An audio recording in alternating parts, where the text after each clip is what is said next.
This episode is brought to you by freedadcourse.com. You are always one conversation away from changing your life, and the power of hello is something that I subscribe to every single day, and I'm always saying hello to new people everywhere I go.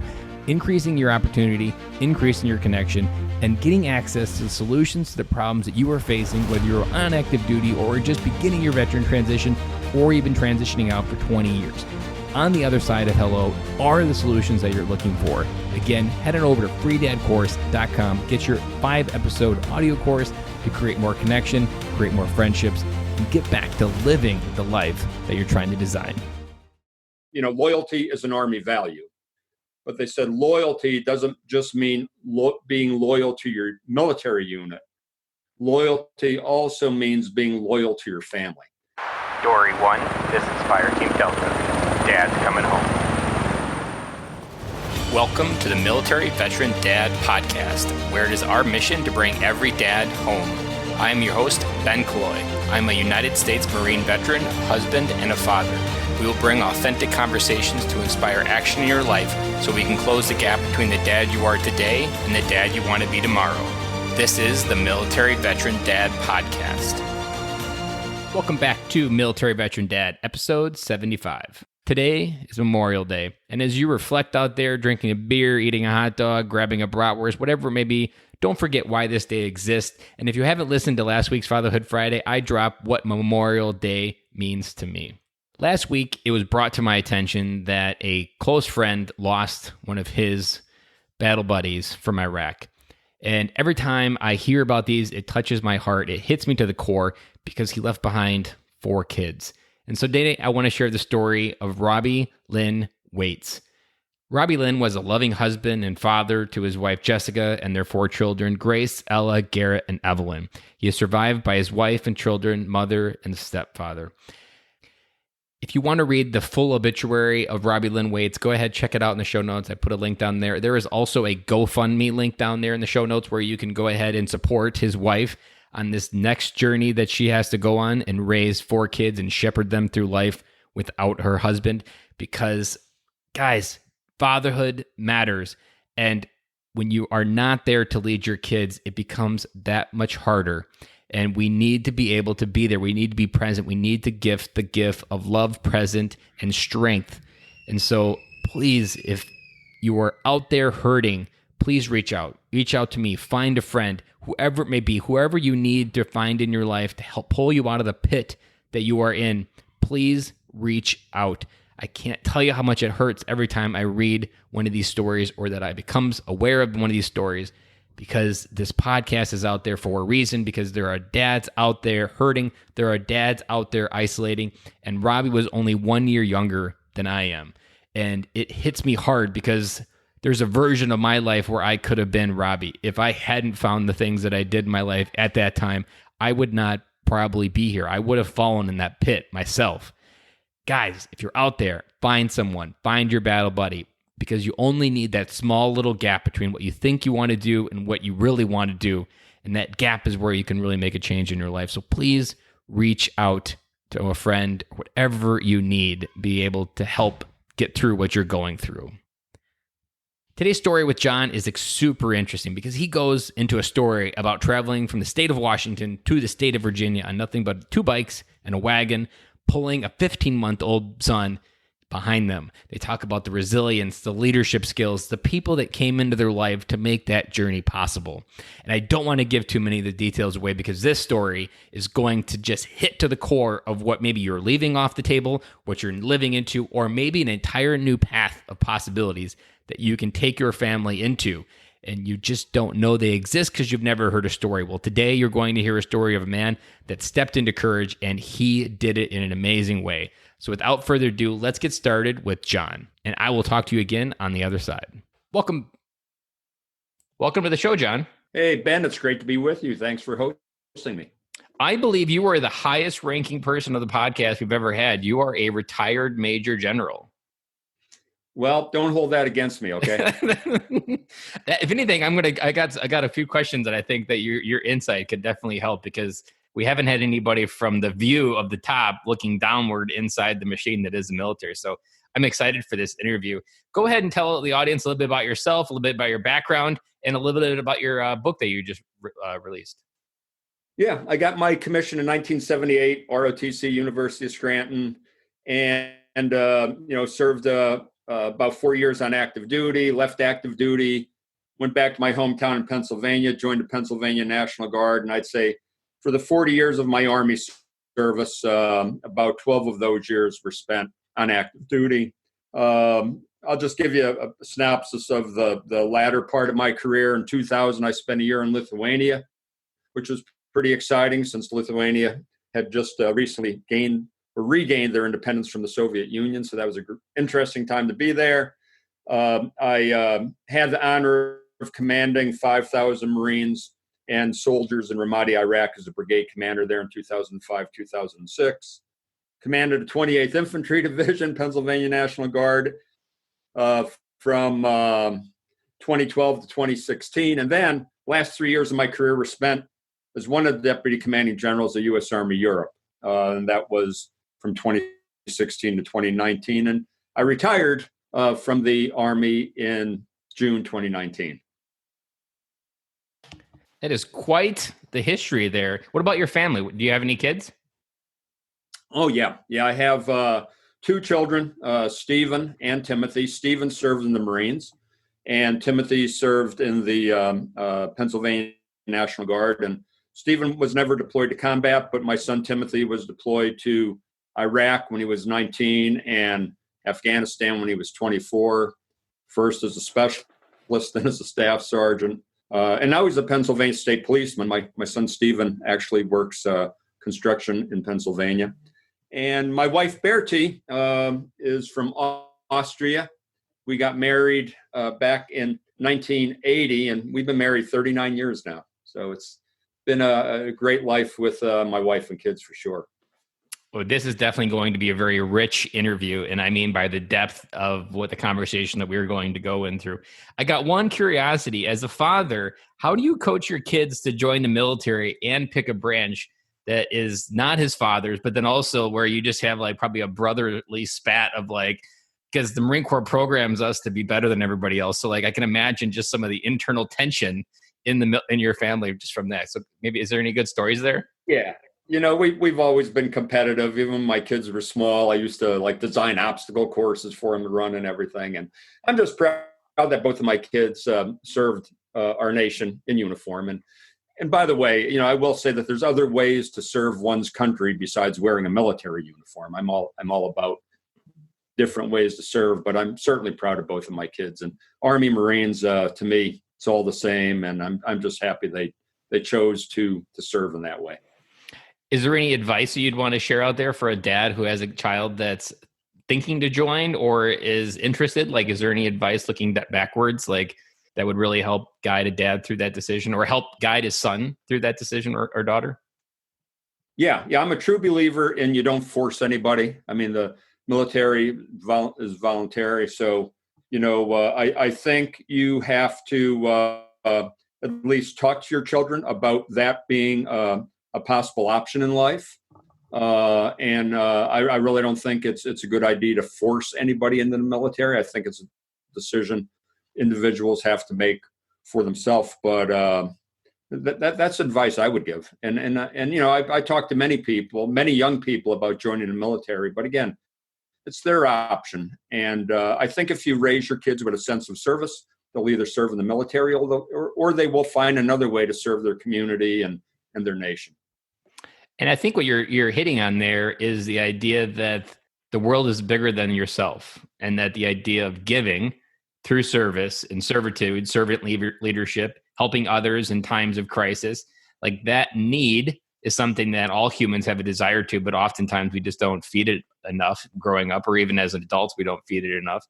And as a military dad, this is something we also have a unique view on because we did serve ourselves. We understand what servant leadership is. We know what it means to serve for a higher cause. But that doesn't mean you guide your family to the military. That means that you guide them to something bigger than themselves, like help them identify where they can fit into the world to solve a unique problem and help others help themselves in whatever way, whether it be volunteering after a storm or just helping at a food bank. All of those are places that you begin to start adding depth to your soul as you move into adulthood. Yeah, no, absolutely. I'm a big believer, serving in the Army, leading by example. And I do think parents have an obligation to lead their children by example. And I think if children see parents have a sense of giving back, of believing there's something greater than themselves, I think that's helpful. I also think parents need to help their children see that they're learn what their life purpose is. Because I think if you have a purpose in life, a purpose to serve in whatever way you decide to serve, that's only going to help the children become good citizens. And that's all we get at. I always said, I don't care what my children would do for a living, as long as it was honest, as long as there was a sense of serving others. I would be proud of them as long as they would take that type of path. And I think parents could help children choose that path by the way they live their own life. Yeah, and there's so much of this is why I love being a military dad, and when you learn to tap into your experiences. And I'm interested to dive into this next area because as we travel the world, we have a unique view of the world that less than 7% of the U.S. population has at any given time. And if we can help our kids understand that depth, or even just if they were riding the waves with us, like as they travel around the world with us, every one of those experiences helps our kids figure out what their God gifting abilities are and how they can breathe more into them. And as a person that's experienced a lot of life, we just have an amazing opportunity to open their world up. So did your kids live with you in Europe, I can imagine, when you were there? No, because, I just served there between 2016 and 2019. Oh, yeah. Okay. They're both in their 30s. But I will say this, with my wife being from Austria, and she grew up in Austria. I met her at Fort Benning, Georgia in 1980, and we got married when she came over to work as a registered nurse over in the United States. But she had a sense of adventure. She had a sense that, hey, there's a bigger world out there outside of the small town she grew up in Austria. I grew up in a small town in northeastern Pennsylvania. And one thing my wife and I tried to instill in our kids is that, hey, there's a big world out there. Go see it. And respect different cultures. Respect people that maybe don't think exactly like you think or look exactly like you look. But everybody's got a talent. Everybody has something to offer, and respect other people for what they are, and explore. And thank God, both of my kids through their military service, were able to see other parts of the world, and certainly I think have that sense that, hey, there's a lot of different people out there, a lot of diversity, but everybody does bring something good to the table. Is there a habit that you can reflect on as a dad that as you did it early in life? Because a lot of my kids are young as well, 8, 5, and 3. So it's all kind of an R&D lab. You start habits, you start conversations, you start talks. We really have no idea what that thread's going to grow into. Is there a habit that you saw that you did as a father really well, that you saw through the time lens of them growing up and being adults, that you're like, I could really see how that habit paid dividends into their life today? Yes, I did really do my best to invite diverse people over to the house. So my kids could just have conversations with people like that, and just hear different ideas, different ways of thinking. I also tried to instill in my children the benefit of staying fit, and not only physical fitness, but I certainly did try to instill the benefit of physical fitness in them, but also mental fitness, emotional fitness. Tried to get them to read as much as they could and learn as much as they could outside of school. So those are the things I tried to expose them to. And as I said, I'm proud of both of them. I think it worked out quite well. Was there any challenges they had growing up, having their dad be a general? Was there anything that you think that they struggled with? Yeah, absolutely. Especially my son, Timothy, who was in the Pennsylvania National Guard. And of course, I was going up in rank in the Pennsylvania National Guard. And I think when he was serving, I was a colonel at the time, and it was difficult because no child, I don't think, wants to necessarily have other people think that they're making it through whatever career they're choosing because of their parents. Yeah. And so I think Timothy had that to struggle with a little bit, and plus a lot of people knew me, so kind of gravitated toward, oh, Timothy, you're Colonel Gronski's son, that type of thing. And then my son Stephen, probably not so much because he joined the Marines. He was on active duty. So I remember when I went down to see his graduation at Parris Island, though, we had to let them know that I think at that time I was also a colonel, that a colonel in the Army was coming to the graduation, and that kind of gets everybody kind of all riled up to a degree. So yeah, they both had that cross to bear in their lives, I guess. Yeah, that's awesome. What are your kids doing now today? Yeah, Timothy is a Pennsylvania state policeman.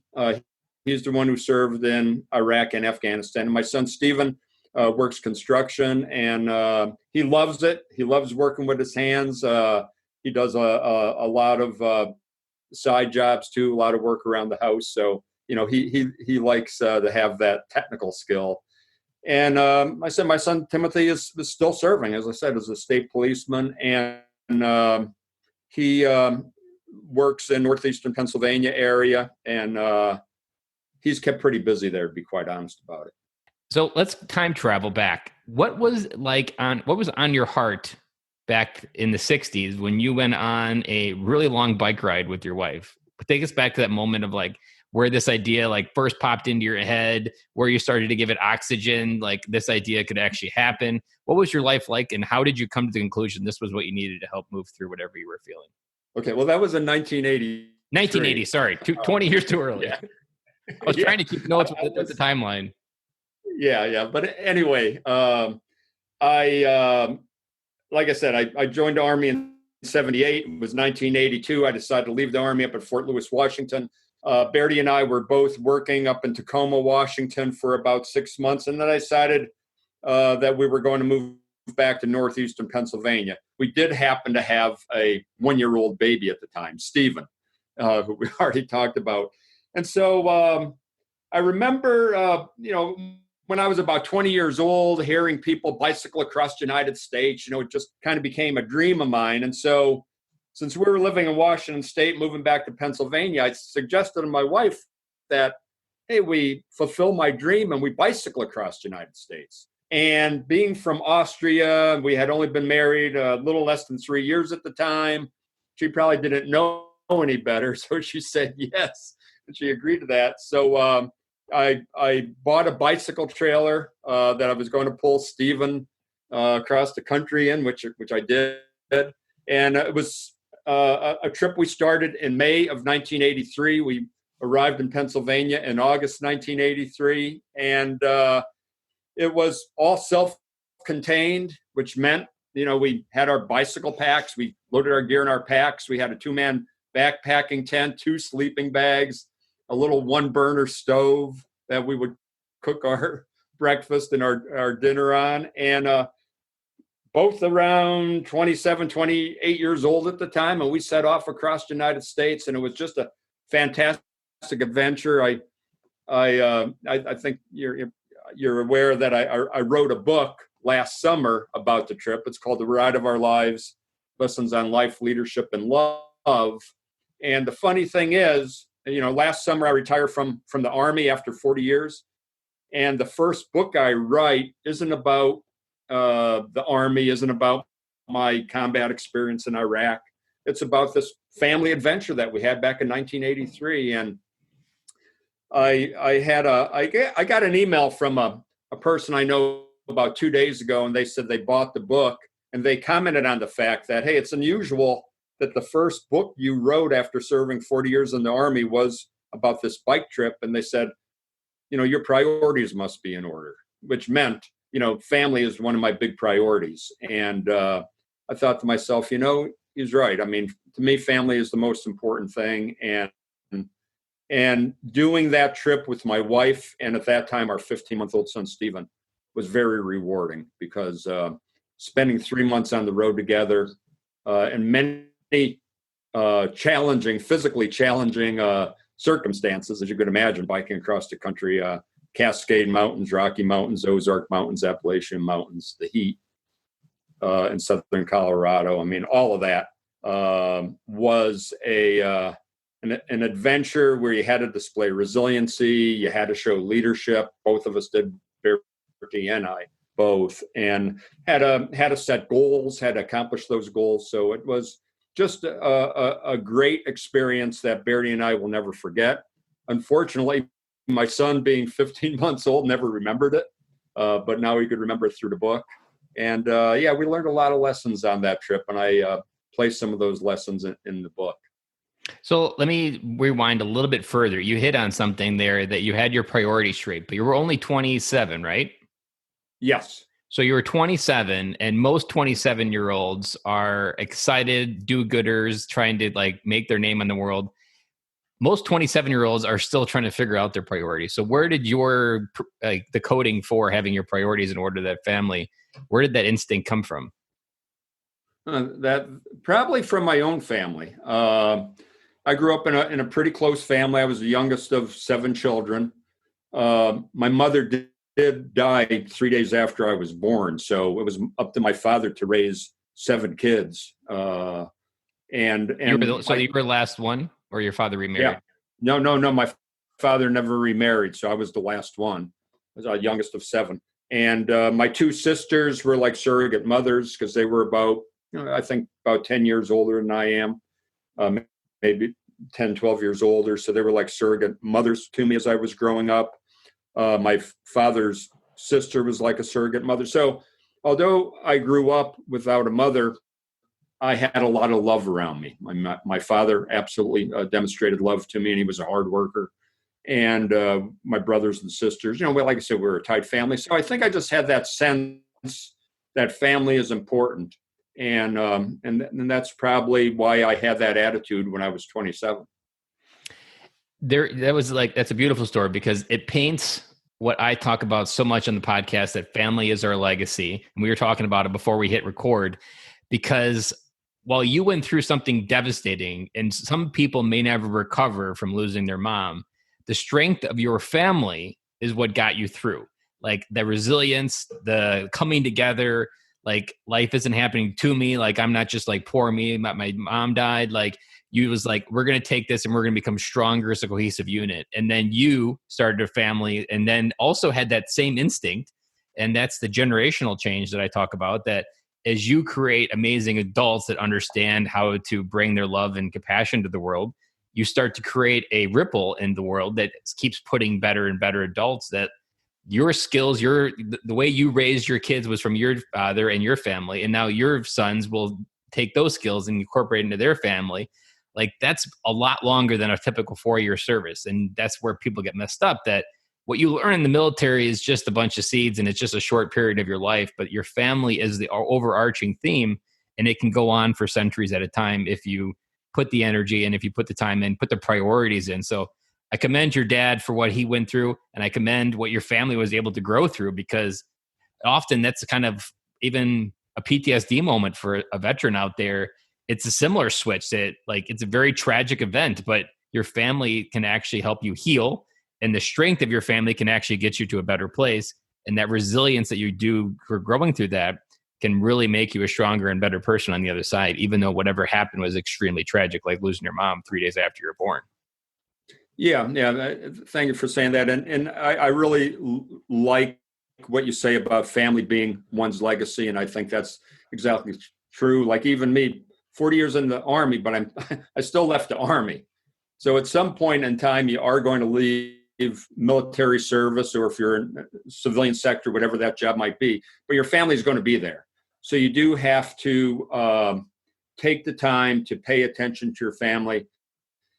Had someone in the military, I forget who it was exactly, but I believe it must have been one of my commanders or somebody who was a higher rank than me, but I remember what they said, although I don't remember who said it. And they said, loyalty is an Army value.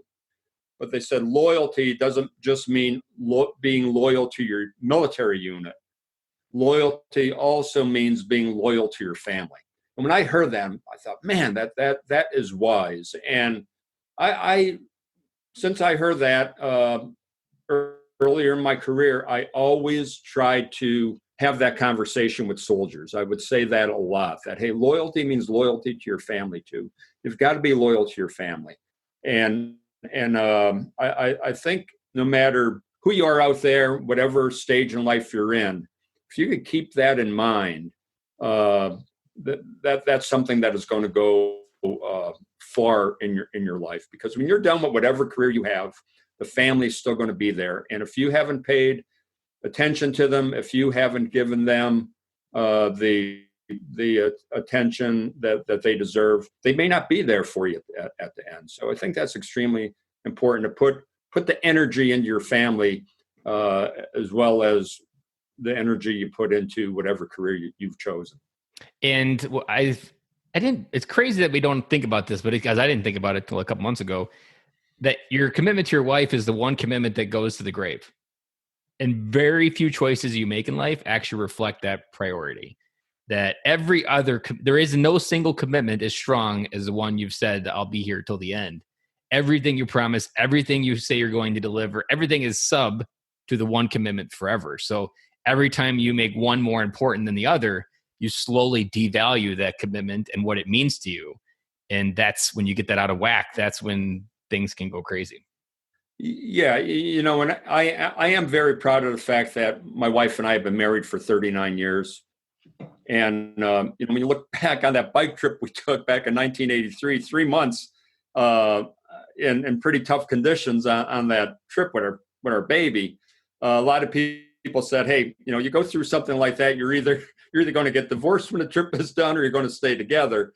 And thank God we've stayed together. But I will say this, the 39 years hasn't been easy. There's been some tough parts in our marriage where we had to really see ourselves through tough situations together, and just know that life isn't all, a bed of roses. And I think that's something people have to take to heart, that, no matter what you choose, being, a partnership as a marriage or some type of career, there is going to be challenges. And that's what resiliency is all about. It's about being able to overcome adversity, being able to overcome setbacks. And, I know we're talking right now during the coronavirus era here. Yeah. And, you've got to, tackle these setbacks head on and just have an offensive mindset, have a positive spirit, and believe you're going to get through it, and then help others get through. So I think just having a reality check that, hey, things aren't meant to be easy all the time. That's the illusion of life, and especially the American dream, like the fact we call it the American dream, the fact that you can you eventually work so hard that you can have a life in Florida in an island resort or wherever you want to park your butt for the rest of your life. You're always going to have something to struggle with. That was an illusion that I remember having at like 31, because I was hanging out with dads in a group that were older than me at 40. And I was like, God, these guys are at 40. They're still struggling with the same crap that I got at 31. I was like, what hope is there? I was hoping these struggles would end. And then someone gave me a reality check right to the face and said, like, dude, without the struggles, there's no purpose in living. And I was like, whoa, that was powerful, because I was trying to create a life without the struggle, but without the struggle, we aren't growing. And if we aren't growing, then we're dying. Yeah.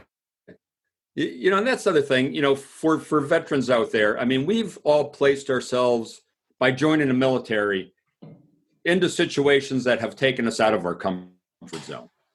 Going through, basic training or whatever level of training. You in the Marines, I went to Ranger school. I mean, you place yourselves into these situations that are tough, and by doing that, you help develop resiliency. And for those out there who didn't serve in the military, I believe that everyone has to find some type of challenge that you place yourself into so you could overcome that challenge. And by doing those type of things, you actually build some scar tissue and you build up resiliency. Because, we talk about resiliency a lot, and we see that some people just aren't that resilient. you have to work at being resilient. It doesn't happen by itself. And by placing yourself into tough situations and tackling those situations and gaining some confidence from being able to achieve, I think really helps as you work yourself through your way through life. And there's a good example that I always like to repeat from scar tissue and broken bones. Like when you break a bone, your bone will heal 2 times stronger than it was before. And the scar tissue, while you may have been cut and you may have bled, the tissue around that scar will heal stronger. And we don't naturally have that mindset as human beings, but it's that mindset that gets you to be stronger. And there's a reason why some of the richest people in this world are the most resilient, and they came from the bottom. Because when you fight from the bottom up, everything is just part of life, and you just keep working and you keep pushing. And that is what resilience allows you to keep going, because you've been to the bottom and I'm not going back. Like oftentimes we're born into an easy life or an easier life. And without that pressure, you don't force yourself to grow growing up as much. Even growing up on a farm. So I grew up on a farm. I knew what work was, but it wasn't like there was a lot of pressure. It was just a pressure of helping my dad wherever he needed in the school and stuff. But I mean, I wouldn't say that it was a hard farm life. Yeah. Yeah. And, Ben, something you said made me think that, for anybody who's listening, who is struggling out there, it is okay to ask for help when you need help. Some people think it's a sign of weakness if you ask for help. It's not a sign of weakness. Everybody needs help. Hey, again, the 39 years of marriage I have, the 40 years in the military and the Army, not everything was easy. And there were many times I had to reach out to people and ask for help. And that, nothing wrong with that. But then at the same token, you should be willing to try to help other people when you could too. Because when you help other people, that makes you stronger. It gives you a little bit of confidence. And it's karma. The more good you do for other people, the more good is going to come back to you. So, this whole notion of asking for help and yet being willing to help others, I think is very powerful. I always like to frame it as that you always need one hand up, as a game of a barrel of monkeys, where you have one hand up in the monkey game and one hand down, because you always want to reach up and have someone else help you up, go higher. And then you always want to have one hand down, because whatever stage of the mountain you're climbing, there's people that have fallen off the mountain or back in the pit, and there's people that you need to lift back out. But then there's people right above you that can help you climb to that next level. And it's crazy. Like the military, like you would think the military programs us that wars are won by individuals, but wars are not. Like the entire idea of military is a cohesive military unit fighting with one common objective, with using each other, relying on each other, brothers on our side. But when it comes to matters on the inside, that whole philosophy just crumbles. Like we no longer have that. We need other people. And the way that I always like to talk about it is, for millennia, we lived life in tribes. We hunted, we grew, we had people above us, we had people below us. We never had to carry one of life's problems by ourselves. We always had people to share the load with. And we were never designed as human beings to do it by ourselves. And there's a good Marine Corps joke that I say your son will enjoy it. That in the Marine Corps, if you couldn't lift something, that just meant it didn't mean you need a forklift. That just means you didn't have enough Marines, because our back was the first thing that usually got abused. And I kind of equate that to life. Like if you can't lift something, you just need more Marines, or you need more people to help you lift it. And you got to be able to be open. And the crazy part is, when you become open, it's almost like a magnet that people come closer. They don't actually get pushed away. They get pushed away when you close off, but they come closer when you reveal yourself. Yeah. Vulnerability is a big thing. And, again, just if you don't mind me using the lesson of the bike trip, I mean, when you think of the fact that my wife, Bertie, and I just bicycled away from our apartment in Tacoma, Washington, knowing we had another 4,000 miles to go on these bicycles. I mean, that's vulnerable. We were the ultimate thin-skinned vehicle. You're vulnerable to the conditions and the environment too. Absolutely. And I think leaders have to make themselves vulnerable. Just because you're leading an organization doesn't mean that you're the smartest guy in the room and you know everything and you're, all wise. I mean, any leader needs help. Any person needs help. So make yourself vulnerable by reaching out to people and letting people know that, hey, I need a little bit of assistance. And then the other thing, speaking of success, is in order to be successful, you have to have the courage to make yourself vulnerable. Like, Ben, you doing this podcast, you're putting yourself out there. I put myself out there multiple times that I'm an open crier. Yeah. Like you're putting yourself out there. You're getting your message out there. You're allowing yourself to be open to criticism. Mm-hmm. And you have to be courageous enough to do that as a leader or anybody who's looking to be successful. You got to be willing to take that first step and then take those following steps. And hey, not everybody's going to like what you do. Some people are going to criticize you, but that's what being vulnerable is all about. And you don't become successful unless you're willing to place yourself in a vulnerable position. And you can't receive feedback unless you're vulnerable, because if you're not vulnerable, you attack feedback or you just ignore it and your ego says, I don't need to listen to that. But when you get used to being vulnerable, you get used to that feedback is a gift. When people bring it to you, you listen to it, you take what you want about it. And if it's not true, then you let it go. It's that, like, because sometimes feedback is more about them than it is about you. And it's them hurting and them trying to pull you down. But at the same time, vulnerability is beautiful there. I want to go back to your bike trip for a second. Sure. So the 27-year-old John that went on that bike trip and the 27-year-old John that finished that bike trip, what was something that you weren't expecting to find in yourself? Because I'm sure you had like kind of a spiritual like objective in your head of like, these are the things I want to grow through. What's something you weren't expecting to find that came out on the other side of that trip?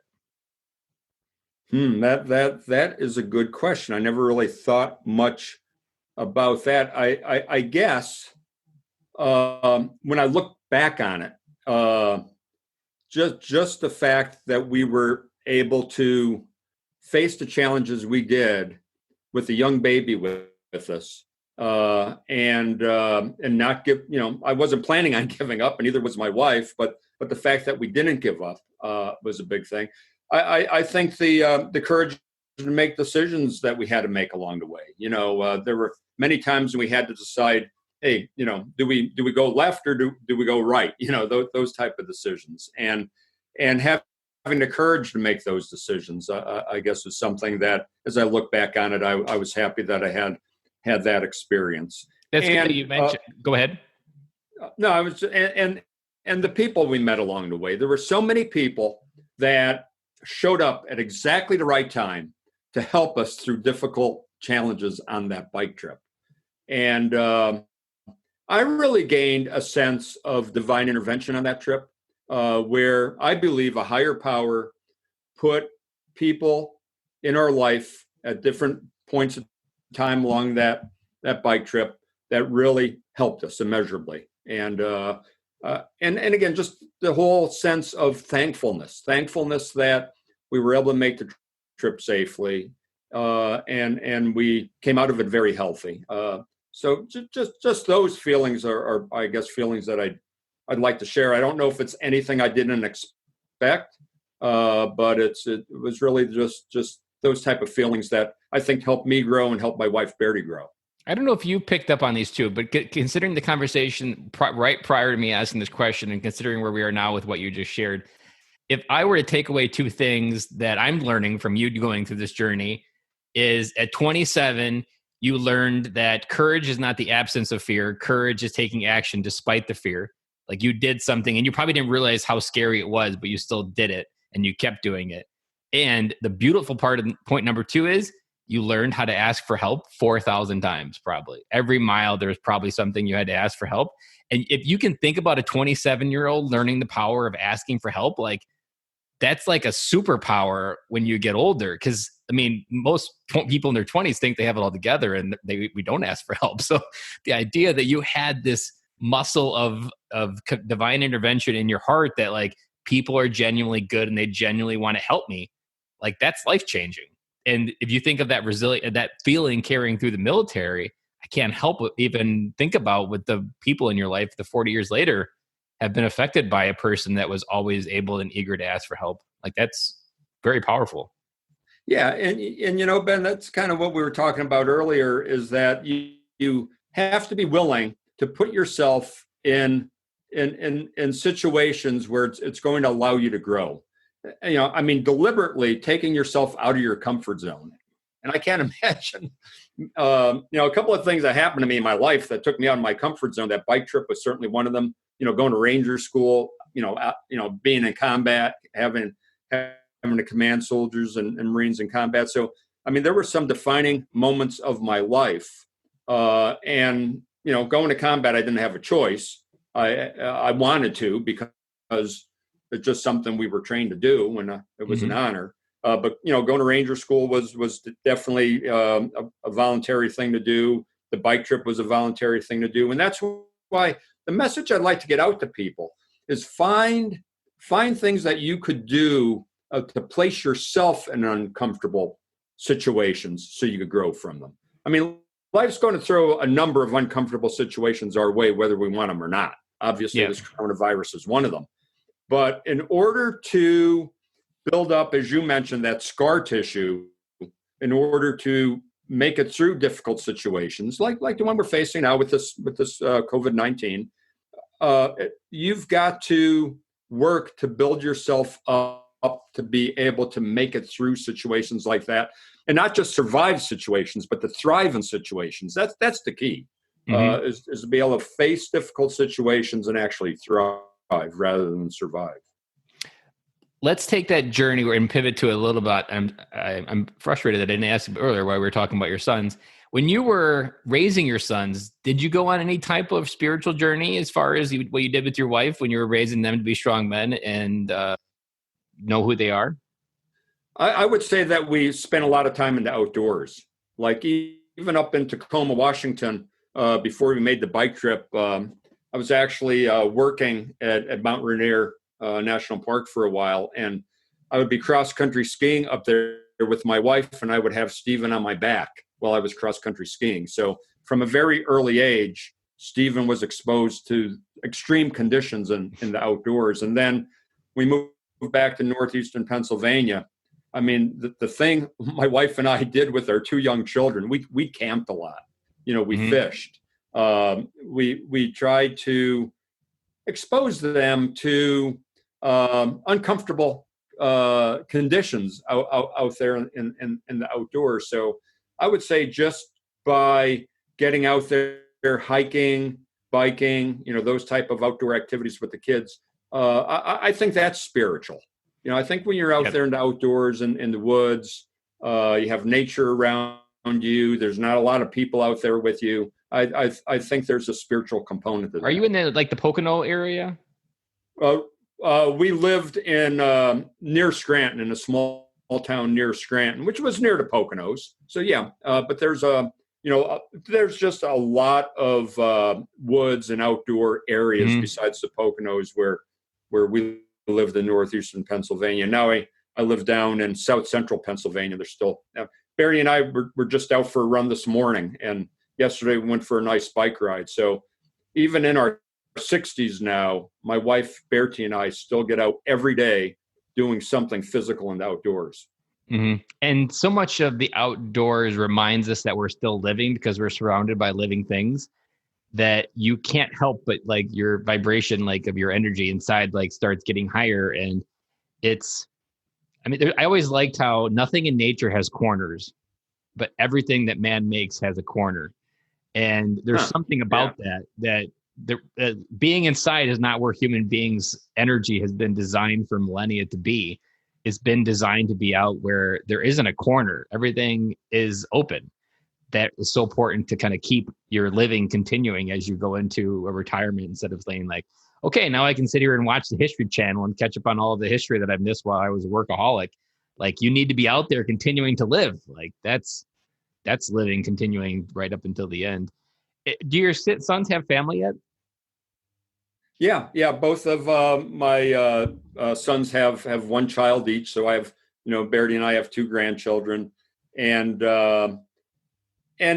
they are raising their kids to love the outdoors, which is so nice to see. That generational family legacy right there. Yeah. Again, creating that legacy, creating that tradition.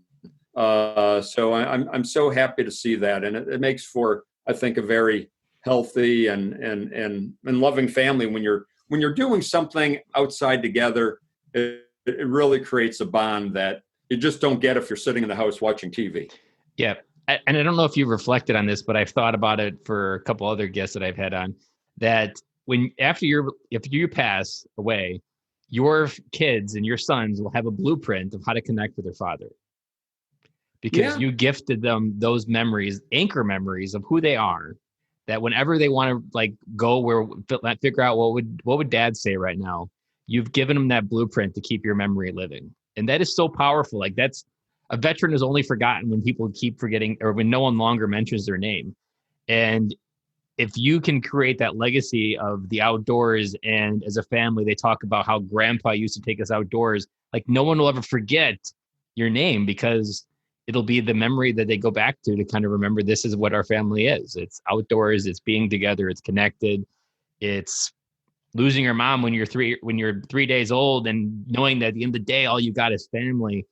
That's what they're going to remember you for. That's very powerful. And I commend it. And it's almost exciting thinking about the next seasons of your life, because you're getting to write a whole nother book, not like in the sense of a physical book, but a whole nother sense of how you really refine and continuing to live out this legacy. Like, I could easily see, now that you're on the other side of the military, you kind of just go on a week trek once a year, just as sons and dad, to just kind of reconnect, figure out what's going on in life, and just reconnect with that core family.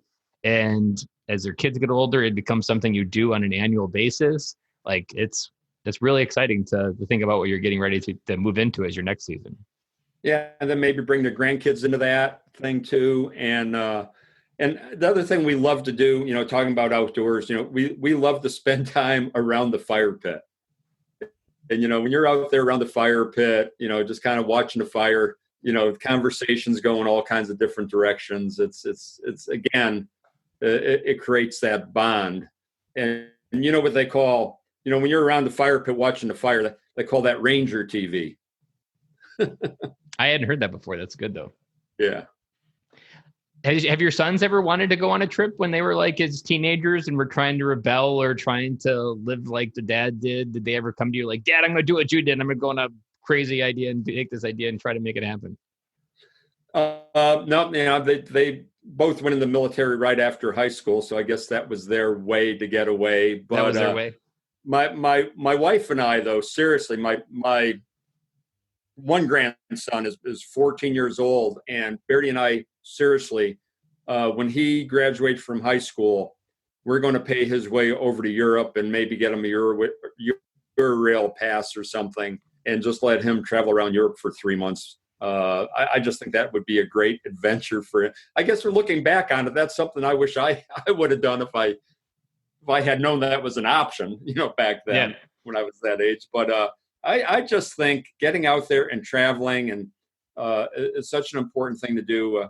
I remember a couple of years ago, I went down to Haiti, not in the military, but with the YMCA, just to, build a kitchen for some Haitians down there, and rebuild a school. And doing things like that is just, again, you're giving back. You're doing something a little bit different. Takes you out of your comfort zone. You experience a different culture. There's so much goodness in that. Yeah. And there's a couple lessons that I've learned. So being stationed in Okinawa, I never saw Iraq or Afghanistan, did all my time over there. But that gave me kind of like the same perspective that you have. Like, you need that depth. You need to be like, I was in the Philippines, and there was an avalanche or a mudslide at the same time we were there for an operation. So we kind of switched what we're doing from training to real life search and recovery. That changes you forever. Like, when you see real poverty, like when you see kids urinating in the street, like that adds a view of like nothing compares. Or even I've been to the DMZ and stared down the North Koreans in those little blue houses. Like, every time North Korea goes a little bit crazy on the news, like I feel a little bit deeper because I've been there. I feel the realism of what that whole place is like. And we don't spend enough time as human beings, or even adults, or even Americans, because there's a statistics out there that says 20% of Americans have a passport and only 10% of Americans use it. But Americans are supposed to have a worldly view, and we're supposed to be the ones to look at with all the answers. But when our perspective of the world is almost nothing. Like that's something that I took a 2-week vacation to Australia on the way out of the Marine Corps. And I quickly learned there were all these like UK people and British and British and UK are the same people, but Europe, and they were all like backpacking. And I was like, what the hell is this backpacking? Like they would be with their girlfriend, they'd be in their 20s, they would just be living it. And I'm like, what book was this in that I missed this class that like you should be out there backpacking and exploring life. And it really wasn't till where I used to work, I no longer work there, but the company was based out of Prague. And I've been there 8 times, and very quickly they taught me an important lesson that I want to try to teach my kids, is that most Czechs, they spend all of their 20s finding the person they love, learning to live life with that person, exploring it on all boundaries. Like they don't settle down, they don't get a lot of debt, they live very freely, they travel, they see the world, and almost universally when they turn 30, they start having kids. And that's so backwards from here. Like, so I'm on the same boat as you, John. I want my kids to explore the world and I don't want to wait for them to turn 18. Like I want to take my kids on international trips when they're younger, so that, because the more exposure, even at the younger age, like this, the more input in their data for as they figure out, because the one thing Americans get wrong is we think, and I think maybe this Corona will help open their eyes, like you can't figure out what you want to do in life by going to school for 12 years. There's nothing in school that really dives deep into who you are and how you can fit into the world and help solve some of the big problems that the world has. But if you get outside of your life by traveling and seeing other people's lives, that's really how you can figure out how you fit in, but you got to get outside of it to figure out how you can fit into it. Yeah, Ben, and I'm with you. You got to do when the children are young. Like 3 years ago, when my grandson was 11, we brought him over to Europe for 2 months. And, he had an opportunity to experience Germany, experience Austria. So he saw that there were different cultures out there. Yeah. And that, throughout the world, all the stores aren't open 24/7 and on Sunday, and of course, I guess we're experiencing that a little bit with this coronavirus, which I think is actually a good thing. I'm a big believer that most retail stores should be closed on Sunday. I do think Sunday should be a special day. And again, it's not getting into life is about like the speed of life. It's not some, I don't even say it's religious. It's just that we just had this idea that we can just keep moving faster and faster. And that's how we're going to win the race. But like life isn't a race. It's about like being in the moment. And I think that's what I love about Corona is the entire world had to get a reality check that we were moving too fast and we weren't prioritizing family and that we needed to be in our kids' lives. And our kids had real struggles that maybe we weren't even, like we were just outsourcing a huge portion of their life to school systems and not being accountable and owning that part of their life. Like that's huge. Yeah. And a lesson we could take away from this when we do get back to normal, whenever that's going to be, might be a year and a half from now or whenever they have the vaccine. But, we could kind of put a stake in the ground and say, you know what, on Sunday, we're not going to do any shopping. We're going to make it a family day. So whether the stores are open or not, as a parent, as a family unit, you could still do family things together, one day a week where you just dedicate it to your family. And if there's a spiritual component to it, a formal religious component to it that day, that's fine too. But whatever the case, but I do think families have to take at least one day a week once we get back to normal and just kind of focus on the family. I think that would be a great message to send to the kids. And when you took your kid or your grandson to Europe, like there's a part of that you just like that there's life doesn't exist in a box. And I recently, maybe a couple years ago, I was buying flowers for my wife at a local florist. And she had told me that she was like 63. And for 63 years, she hadn't left the 3 counties of our state. She had lived in the same 3 counties the entire life. And her sister had a condo in Florida since like the 70s and had always been inviting her down. And she kind of had one of those moments where she grew up in life and she realized like, I need to slow down and not work so much. And she took her sister up on this offer like 2 years ago.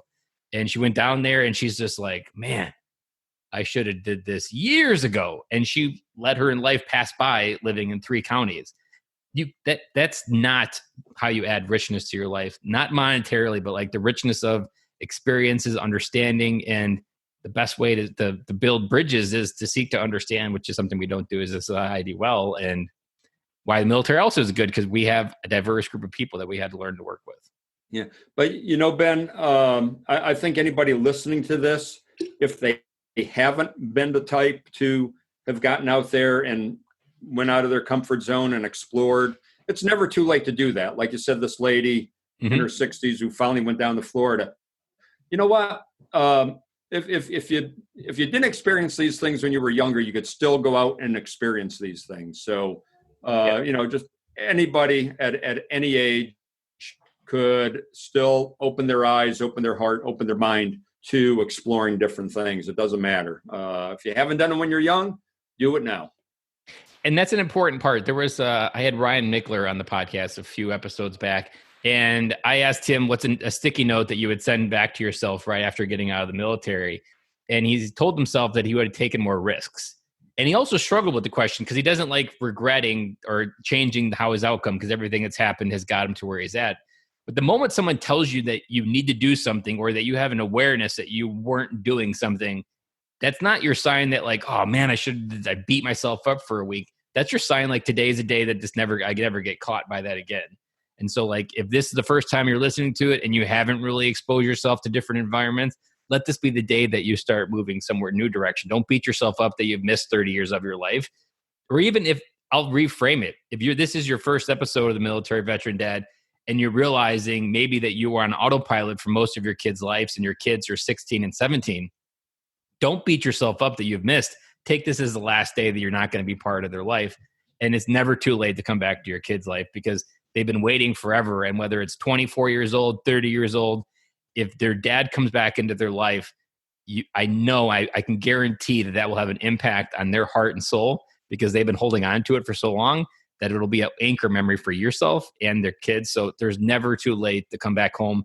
And today's the day. If this is the first time you're hearing this, your life is passing by you. You've got to be there. You got to be connected, because those memories, you only get one chance to be a dad. And the moment you realize you're not holding up to the bargain, you got to wake up and step into it. Now, I think that's a great message to put out to people. It's never too late to change your direction that you're moving in. If you can move in a different direction. If you haven't developed the relationship with your family that you think you should have years ago, start today. Never too late. I totally agree with that, Ben. And I've heard, I don't know the story personally, but it was repeated to me that there was a general that didn't first learn about his kid's life until his son joined the military at 18 years old, because he was so entrenched. So there's another version, a different universe out there where you, being a major general, weren't connected with your family. And on the other side of 40 years, you're like, whoa, my kids grew up, they got grandkids, and I just missed 40 years. Like, if that's you listening to that, well, this is the first day that you try to make up for that, because you've got to pay it back with interest, and that debt is due. And the moment you realize you have it, you got to go for it. Yeah. And that kind of gets back again to an earlier point of, you shouldn't pressure your kids to take a certain path.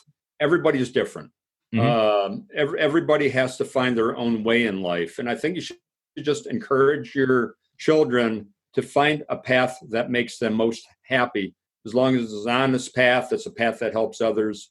Be proud of your kids no matter what path in life they choose. They don't have to follow in your footsteps, is what I'm trying to say. And a theme of what we've been talking about is exposing them to opportunity. Because as long as you're exposing them to opportunity and choice, they will figure it out.